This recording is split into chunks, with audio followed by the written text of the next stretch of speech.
Welcome to the Twinkle Talks EYFS podcast. Working in the early years is busy, funny, messy, and exhausting. Join me, Shána, and the rest of the Twinkle EYFS team as we talk honestly about our experiences as practitioners, teachers, and professional nappy changers. Whether you're listening to increase your CPD hours or catching up on our antics whilst driving home from work, Twinkle EYFS will share everything you need to know about all things early years.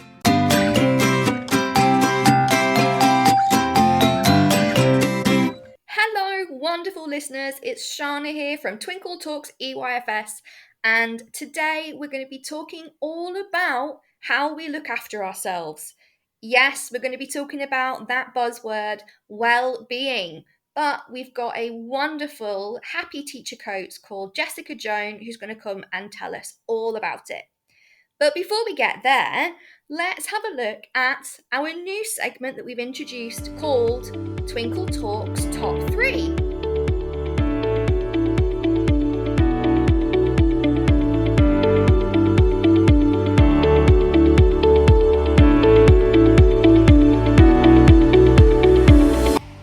Episode, we decided to talk about our top 3 crisp flavours. So we put a little poll out on our social media to find out what crisps early years practitioners really love. And the results were quite interesting. So 368 of you took part, thank you, and we've had loads of different flavours come up. The most interesting ones being pickled onion, maybe steak, sriracha sound yummy, but the weirdest one was broccoli. Now, I don't know if they're meaning like broccoli flavoured crisps or just they don't like crisps, they'd rather munch on a raw piece of broccoli. Who knows? But 7 of you actually said you'd like that, so who knows? I've never seen any broccoli crisps. If you voted for liking them, can you let me know where to get them? I'd like to try them, I think. But out of 368 votes, our top 3 crisp flavours for early years practitioners were: in third place, ready salted with 17% of the vote. In second place, cheese and onion with 28%. And in first place, and our top flavour, is salt and vinegar with 32% of the vote. I'm not gonna lie, I'm pretty surprised. I really like the meaty flavoured ones, like your beef, your steak, your bacon, but apparently I'm the only one. Prawn cocktail was close with 11% as well. And I'm really surprised Pringles sour cream was at the bottom with like 0.3%. What's going on here, guys? Thank you if you took part in our vote. It's always interesting to find out what we like to nibble on, and I look forward to our next Twinkle Talks Top 3.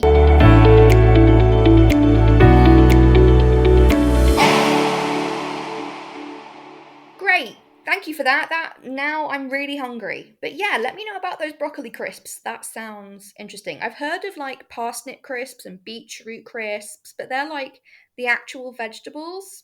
I don't know, just let me know, I'm intrigued. So now we're going to get on to our main event of the episode. We're going to be talking to the wonderful Joan of the Happy Teacher Coach. And this topic is obviously not new to early years practitioner. Staff wellbeing is a real challenge for all of us. And I think it's important to see how we can help each other look after ourselves. So without further ado, let's listen to what Jess has to say.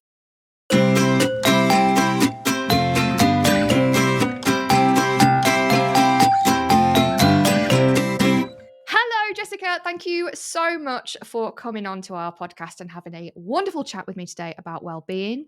Joan is the founder, no less, of the Happy Teacher Coach. How I am. Yes, you are. You get it. Yes. So please, tell us about yourself and all the work that you do. So I am a primary school teacher part-time, currently working in year 1, but also on the side I am a Happy Teacher Coach. So I focus on teacher well-being and how to manage the delightful I'm trying to think of nice ways to put this, the delightful workload and other bits like that can be quite stressful and overwhelming in teaching after my own experience of burnout a few years ago now. Would you be open to telling us about your experience? Yeah. The whole reason why I wanted to do this was because I know I'm not the only person who has ever felt this way. And with everything that I have learned and through my my studies and my qualifications to become a coach, I've learned so much more about well-being and self-care and things like that.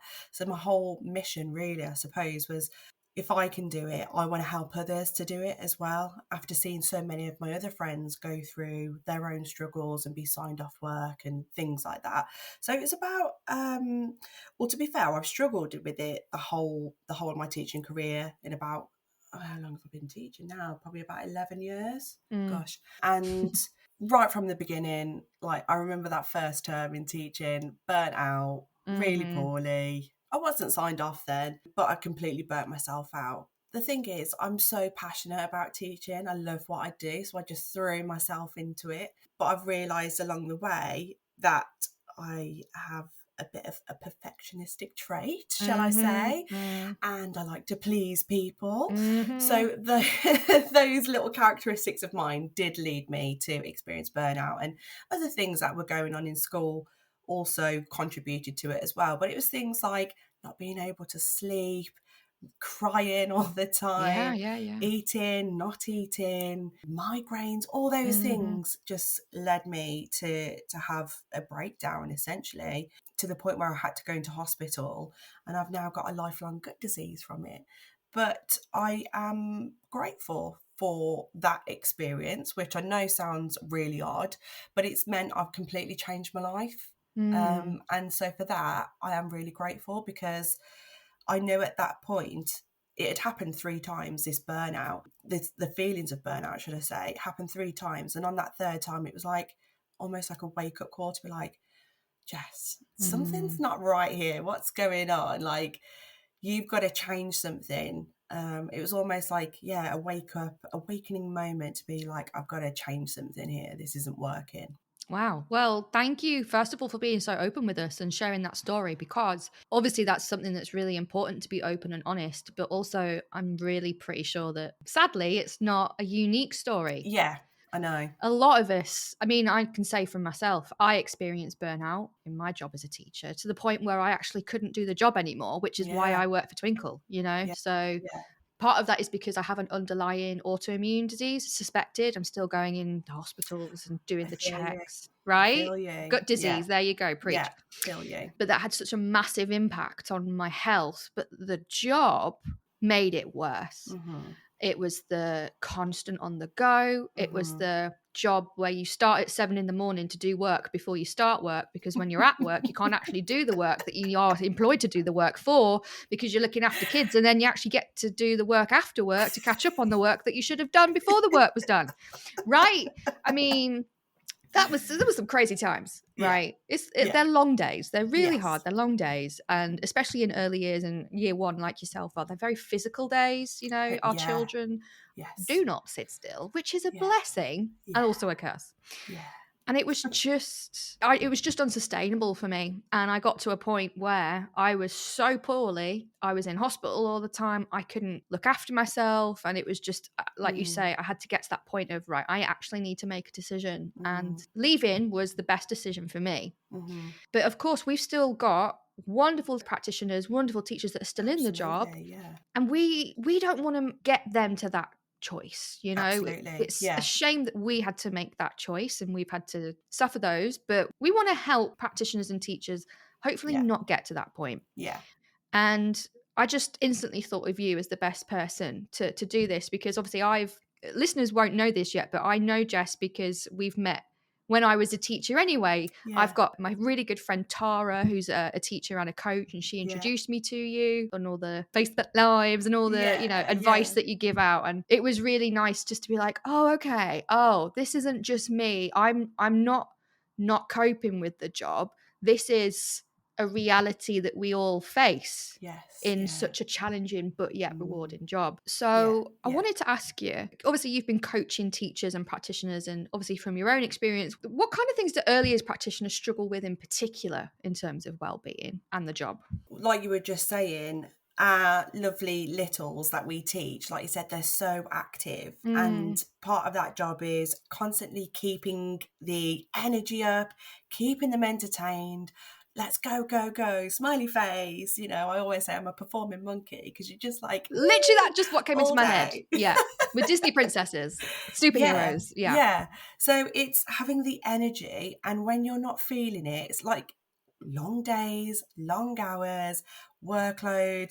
Then someone will say something to you and it will be like just like a kick in the gut, being like, oh, okay, this is another thing to do, or whatever. A parent comes in, and it can get so much, can't it? So when you are feeling fatigued, low on energy, that makes the day a struggle. The workload as well. It's crazy, isn't it? The workload is crazy. Like yesterday, I was in school from 7:30. I had to force myself to leave at 6:00, and I've still got work to do at home. And it's like, how is this possible to be able to do it all? It's not. It's not. It's not.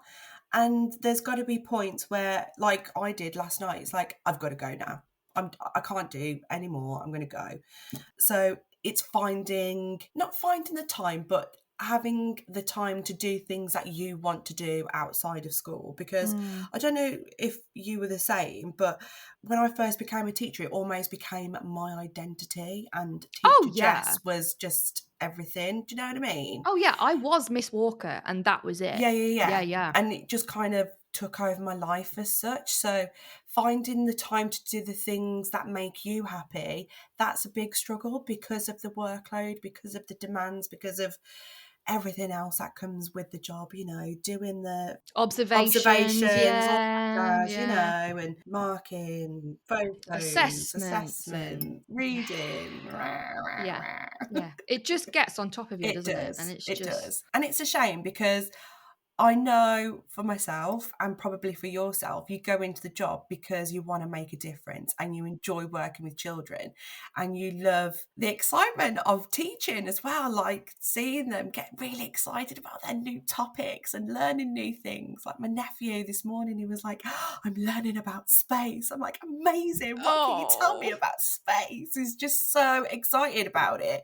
And that's what lights you up. That's what gets you through the day sometimes, isn't it? 100%. It's a shame that fun and that enjoyment and that passion can be sucked out from the job because of the paperwork and the policies and all that kind of stuff. Yeah, and I think you're right that it's never the kids. Never is. It doesn't matter, you know, if some have got, you know, difficult or challenging behavior or whatever. It's the kids are what we're there for. And that's probably why I stayed in for so long, I'll be honest, because it was 10 years. I think if it wasn't for kids, ironically, as being teachers, I wouldn't be in the job as long because I love it. I mean, even now I still do private tutoring because I love helping. Yeah. And I think you touched on something really important earlier about, you were talking about yourself, but I actually think it's true for all teachers. We're people pleasers. Yeah. We are perfectionists. Yeah. And we're passionate about our jobs and about our children. Let's be honest, we would not be in this job if we were not passionate about our children. Absolutely not. Although they are amazing traits as people, of course, that is going to affect our well-being, isn't it? Because we're giving so much away, but then forgetting to sort of fill our own cup, so to speak. Yeah. So how would you advise someone in early years being able to look after ourselves within that sort of demanding workload that we seem to have?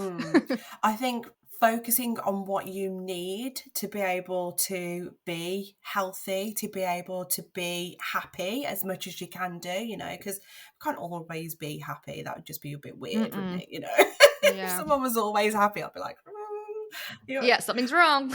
So yeah, to be happy and healthy as much as you can. So it's things like drinking enough water, getting enough sleep. I find that so hard. I do find that really difficult in early years and key stage 1 because you are so on the go. Yes. Up on your feet, here, there and everywhere. It gets to lunchtime, you're like, oh my goodness, I haven't even had a drink. Right, you forget to pee. Yeah, absolutely. My tea's gone cold from this morning's early morning staff meeting. I haven't even touched my water bottle and I haven't gone for a wee either. And I'm like, oh. Yeah, so something I did, which I found really useful, I've got a smartwatch, so it depends, but on my smartwatch, I would set like a little reminder. So each hour it would give me a little buzz to be like, take a sip of water.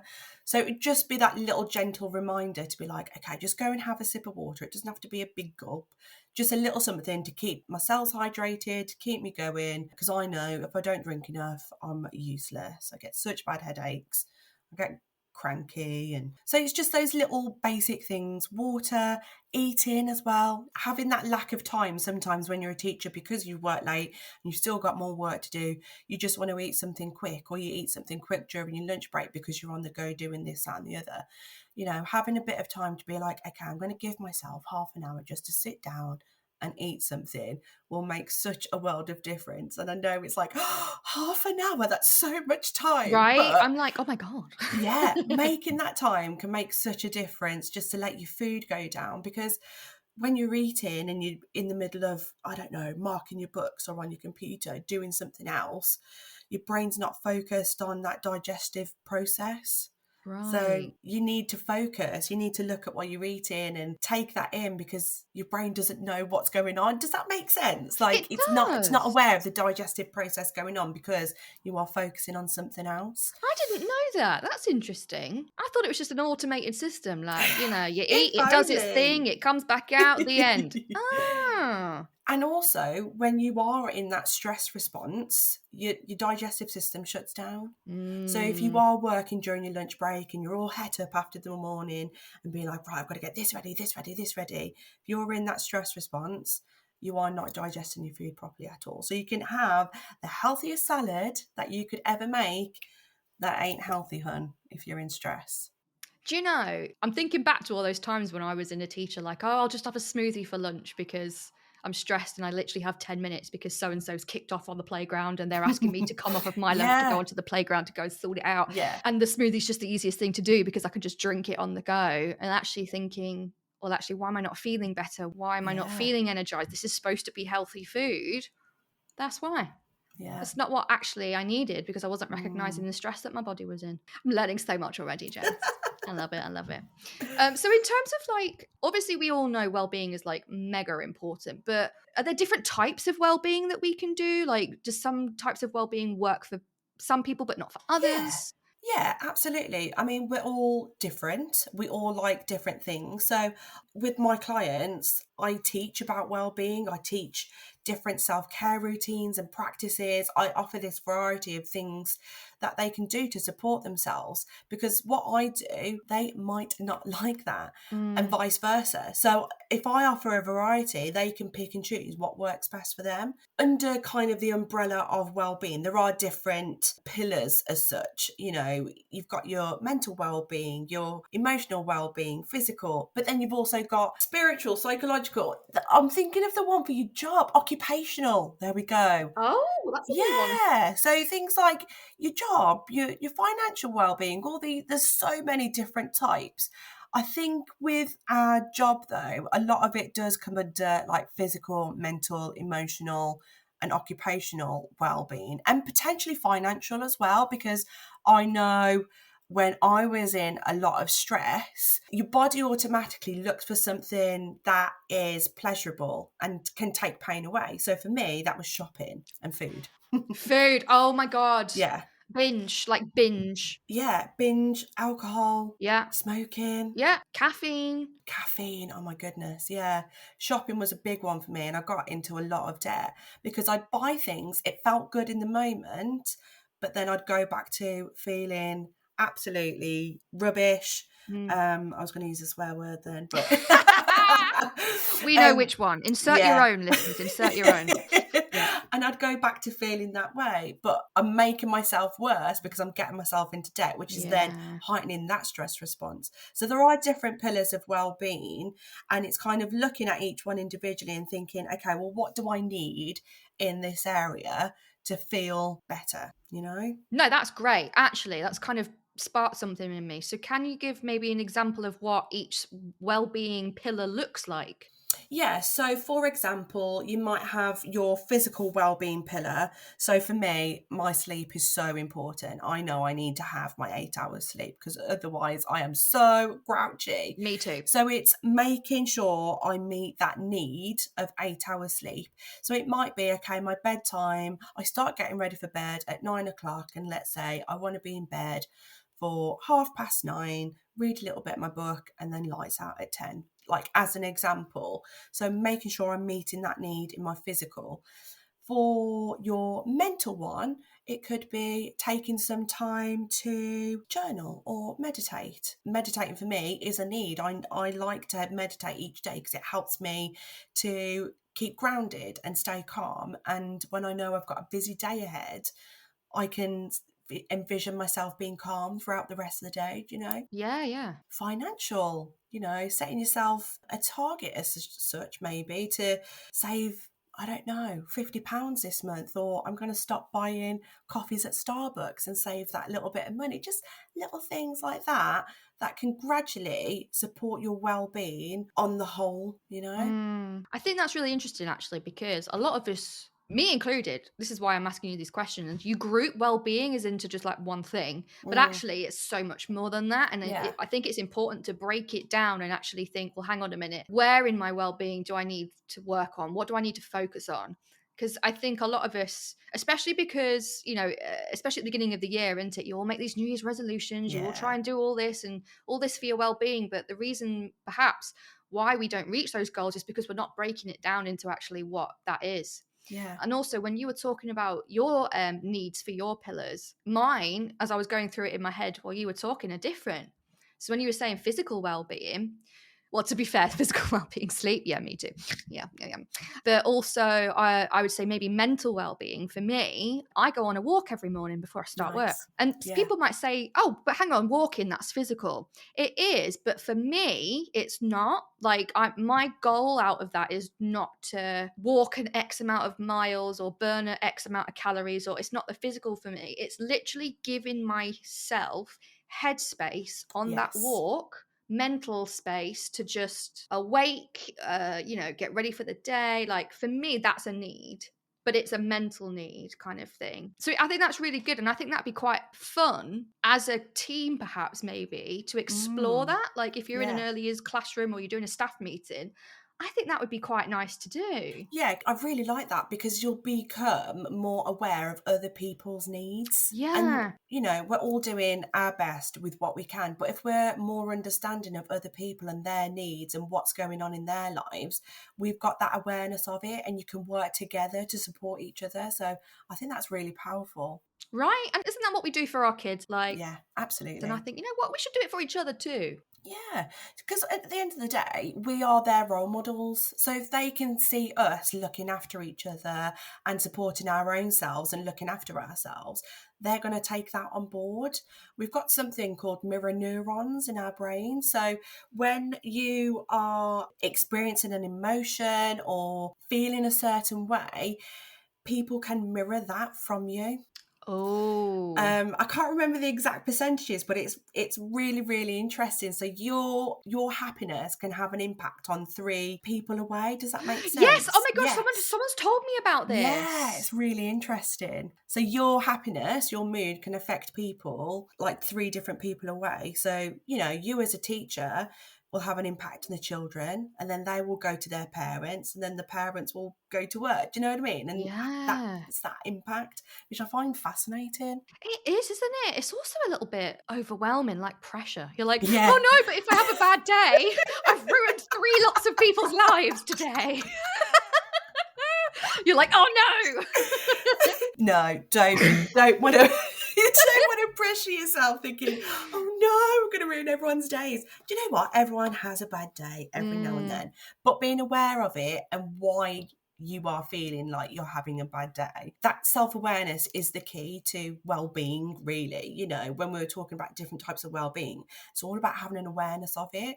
So being aware of what's making you have a bad day or what you need, that's going to spark your wellbeing journey, and you're going to be looking for ways to further improve it and make yourself feel better and develop it even more. Because I've been doing this, oh my goodness, 3 years now I've been coaching, which is amazing. Yay. And my wellbeing journey has developed over time, because each week or each month, each year, things change, and that's okay. You can change it. It doesn't have to be strict or rigid. You just go with the flow. I like it. Yeah, go with the enjoy wellbeing it. flow, Yes. listeners. Yes. Now, while we're on that, would you mind, for any of us perhaps who don't actually know where to start, Yeah. have you got a couple of maybe ideas of exercises or things that our listeners could do to support those different areas in wellbeing? I think the big thing would be to be aware of your stress levels and your emotions. So maybe keeping like a little journal, or you can get lots of different apps with like how you're feeling, and you can just do like a slider on a happy face and a sad face and kind of have that. But once you're aware of what it is that makes you feel stressed or feel overwhelmed or anxious, having that awareness means you can do something about it. So if it is things like feeling anxious on the way to work and you're rushing, okay, well, what could we do to lessen those feelings of anxiety while you're in the car or walking to work or whatever? So I think it's all about being aware of your inner feelings, your inner thoughts, and go from there. If you know what your triggers are, then we can do something about it. So a little journal maybe would be really helpful. And then you can develop further to, like you said, you like your walks. Those help you to kind of have some space. Our jobs are so full on and we make so many decisions in a day. We need that bit of space to go, oh, okay, I just need some peace. I need some quiet. And that's where my meditation time comes in for me. And sometimes it is going for a walk, but having that peace, having that quiet makes such a difference to your day as well. It really does. And like you say, like there's no right way to look after your No, well-being. everyone's different. It depends on what you enjoy and what you like doing, and again, what those things are that do make you feel a certain way. You know, it could be people. I've noticed since being aware of my moods that there are people out there who I call like energy vampires. Like they suck the life out of you. Like, oh, Yep. I don't want that person in my life anymore. But it came because I was aware of how I was feeling, and then you kind of go back to being like, okay, well, why was that? Oh, we did this, or I saw that person and this happened. It's kind of, you know, it's a lot of, I don't want to say self-analysis, but it is kind of looking inside and being curious, I'd say, being curious about yourself and your thoughts and your feelings, because at the end of the day, you're the most important person in your life. And I know what we do is amazing, and the children that we teach are also very important, but you're the most important thing. School will carry on if you're there or not. Yeah, I think you've actually picked up on a lot of interesting points there. So I wanted to ask, energy vampires.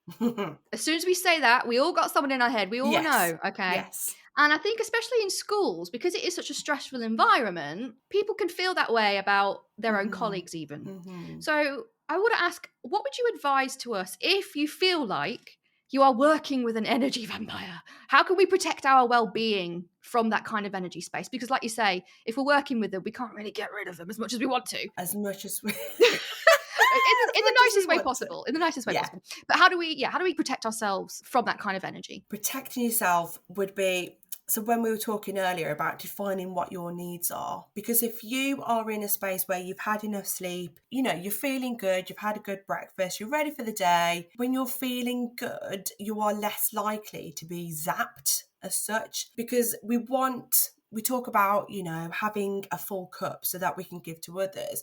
But actually, you want your cup to be overflowing so that when there are people that do come into your life who do kind of zap you a bit or need a bit from you, you've got enough in you to give it, if that makes sense. But then once that interaction or whatever it is has happened, giving yourself some space and time to be like, okay, I need to go and take some time out, or I need to go and make myself a cup of tea, or whatever it is that you feel you need to do to fill yourself back up again. So it's identifying those needs to make you feel good and keep doing it. so that you're not going to get sucked into something that makes you feel like you're going to be a bit of a, you know, You're trying so hard not to swear. We can do cow. We can do cow. That's good. I understand completely. And one final question. We've talked about how we can help ourselves and our colleagues and things like that. And that's, of course, really helpful. I'm wondering from like a leadership aspect, perhaps we've got SLT, you know, it's a lot of pressure from up above. And I don't mean just SLT. I mean like from the government, like you say, workload. So what can we do as leaders? What can we do for our team to support our staff and make sure that they're okay? That's such a good question. And I'm not in a leadership role, but as a member of staff, feeling like you are cared about makes such a difference. So when my head teacher comes and sees me and asks me about how I'm doing and just takes an interest in me, that makes such a difference, because I feel like I'm cared for. I feel like she notices me, and I feel like she is going to be there for me if anything were to happen. And it could be that there are days where you need a day off to go and see your child's nativity play, or you need to go and do this. One of my old head teachers would let you have a day for you. So one of my friends would go and watch Wimbledon and little things like that. It really meant a lot. So getting to know your staff on a personal level, I know that can be really difficult in big schools, but making your staff aware that you are there for them, you care for them, and you will always be there for them no matter what, that makes a real big difference. Because I've been in a position where I haven't felt like I can approach my SLT or approach the head teacher because of one thing or another. And it's really difficult because, like you said, you know, you've got all these high expectations, and it goes from the top and it works its way down, doesn't it? Oh, it gets heavier the lower it gets. Yeah, absolutely. So I know it's difficult as a teacher, but then I also know as a head teacher or a member of SLT, there are also going to be difficulties in their job because they're being given these messages to do this, do that, and they're like, oh, you know? It's not an easy job. Been there, done I that. can't even imagine it, and I wouldn't want it for myself. No. To be completely honest, anyone who does it, honestly, hats off to you, because I know I would not be able to do that. But I think you being a good role model and looking after your well-being and taking care of yourself, showing how important your life is, will have an impact on those around you as well, you know. Totally. I love it. So to finish, I want to ask you about you specifically, you know, in terms of your wellbeing journey and your business, what kind of things do you offer? Because I really want people to know about this. You know, they want to carry on, or they even want to start their wellbeing journey. What kind of things do you support your clients with? Wow, I mean, there's so many things I could be like, right, this is what you can do. You can do this, this. But then I'm also really conscious I don't want to overwhelm people, because you're already in a tough job, a stressful job. If I were to reel off, do this, do this, do this, it would be like, oh, too overwhelming. I'm not going to do it. So with what I offer, we go deep into the person. Because you're not just a teacher, are you? You're a person, and we want to make you, the person, happy so that you are enjoying your work life, but you're also enjoying your personal life, because it's a nice balance. When you've got that, that's your happiness. So I do offer, I've got a lovely Facebook group. You do. It's nice because we get to share stories like, oh, is anyone having a problem with it? Yes, we are. And I've also started doing something called a daily wellbeing reminder on WhatsApp. Oh. So each day I'll just send like a little message of something that you can do, or something for you to think about, which can support you in your well-being. So that's something new that I've started. And I also offer a one-to-one coaching and mentoring Happy Teacher course as well, which has been fabulous. And some of those clients then have gone on to work with me for 12 months and still reaping the rewards of being a happy teacher, which is wonderful. And then there's other people who have done the Happy Teacher course and they're like, Jess, I feel amazing. I'm ready to go and fly now into the world of into my school and share all my wellbeing knowledge, you know. So it is amazing with the people I've worked with and what's been going on the last 3 years. And you know, my mission really is to get up into government and make some changes in education there. We actually need some teachers in there, you know. Yeah, I'm going to get a picket and be like, campaign for Jess into the government, please. The Happy Teacher Party. Oh my God, the Happy Teacher Party. Oh, wow. I love that. The The happy happy teacher party. teacher party. Mate, okay.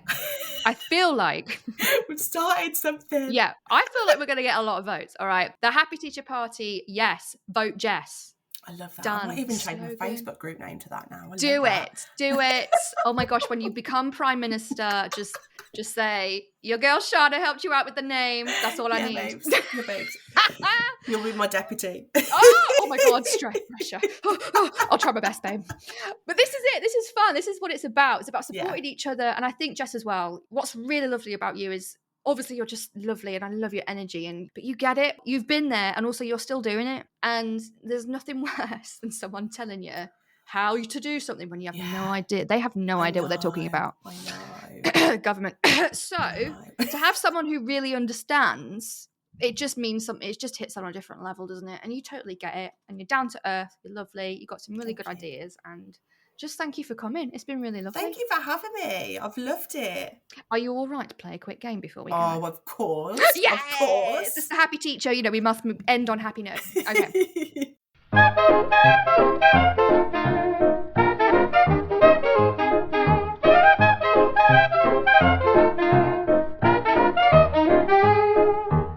So we always do a would you rather teacher edition, okay? And we want to test and see what you want to choose between. So number one's always the same.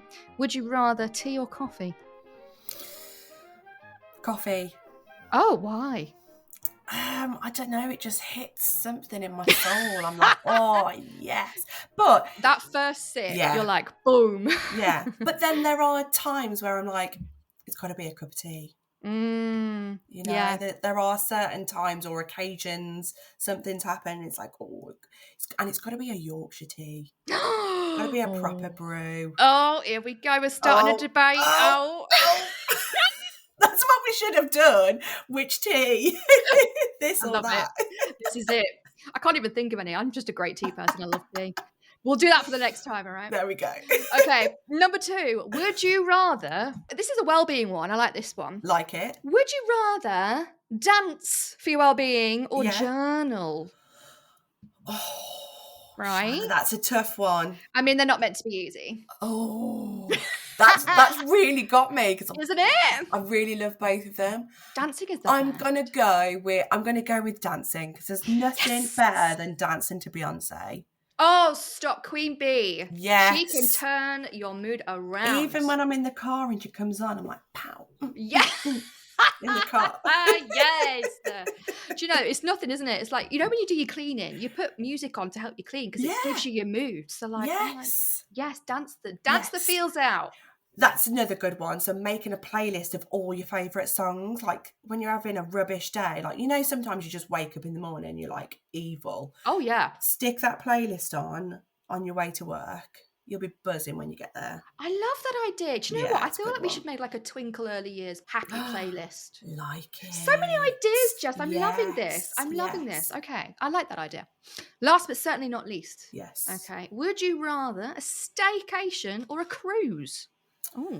Ooh. I've never been on a cruise, have you? Nor me, but I really love the idea of it, like going to sleep and then waking up somewhere different. Oh, I love that idea. And they look amazing, don't they? They do, but I might get a bit seasick. I'm worried about my sea legs. Yeah, but then there's the other side of me who is maybe a little bit hippified, loves camping, being outdoors. Oh, yeah. Out in the forest and stuff. I think I'm going to go with staycation, you know.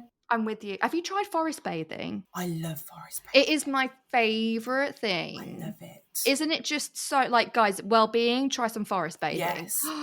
Yeah. Divine. Apparently, in Japan, they prescribe forest bathing for people Shut the front door. Yeah, for people who are feeling low. Okay, let's all move to Japan. That is I love that. I think I need a prescription. Yeah. Like, twice a week. Okay, great. Yeah. And do you know what? Before I even knew about forest bathing, instinctively, when I was going through that bad time, I instinctively would go to the forest and walk. And then it was like, you know, later on I discovered about forest bathing and the benefits of it. But my body instinctively was like, let's go to the forest. And it's just something about nature, isn't it? There is. Literally getting back to your roots. It's 100%. Just grounding. Yeah, yeah. All the puns, all the puns. Love it.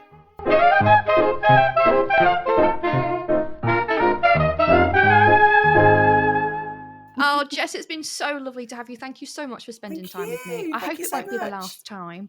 Hopefully not. But if our listeners want to find more about what you do, they want to have a chat with you, where can we find you on social media? You can find me on Facebook and Instagram. I'm Jessica Joan Coach. And then my Facebook group, if you click on my profile, you can link that then and go to my Facebook group, which is called the Happy Teachers Club, but potentially will now be called the Happy Teacher Party. I mean, we'll see what happens. Things might be growing. I love it. And I'll put all of your links in our episode description as well. Yes. So you're just a click away. Yes.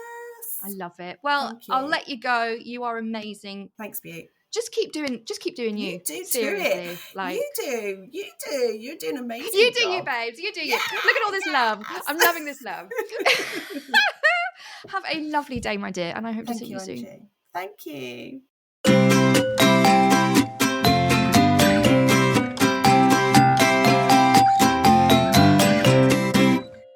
Amazing. Thank you so much, Jess. I hope you really enjoyed listening to Jess. She's got that really happy energy, hasn't she? No wonder she's the happy teacher coach. And I really do think we should get a Twinkle Talks EYFS happy playlist. That would be really cool, right? If you've got a song that really just gets you in the mood and makes you feel upbeat and happy and ready for the day, send me a message and let me know, and I'll make a playlist and we'll help each other be happy together. So that's the end of today's episode, but before we go, I really want to tell you about something exciting that is coming up. I've been working on this for a while, and I'm proud to announce that we're going to be doing a mini-series for the next couple of episodes. And the mini-series will be called Early Years Around the World. So every episode, I'm going to be talking to someone who has or is teaching early years in a different country. I've always been really fascinated with how other countries do early years and what it looks like for different settings and for different parts of the world. And I'm so lucky to have an amazing lineup of practitioners who have taught around the world. We're going to be talking to people from countries such as Australia, Romania, Mexico, South Africa. Honestly, I feel like I've got at least someone from every continent. Well, maybe not Antarctica, but you get me. So I'm really excited to kick things off next episode with Stacey from Twinkle Australia. She's going to tell us all about how early years works in Australia.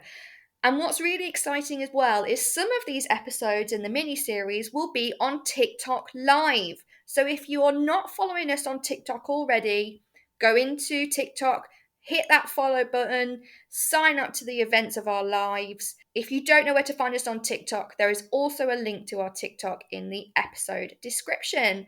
But honestly, I'm so excited to talk to these people and just learn what other people do in different countries when it comes to early years. How cool is that? But that's it for today. Thank you so much for listening, and I can't wait to see you next time to start our mini-series of early years around the world. Have a great day.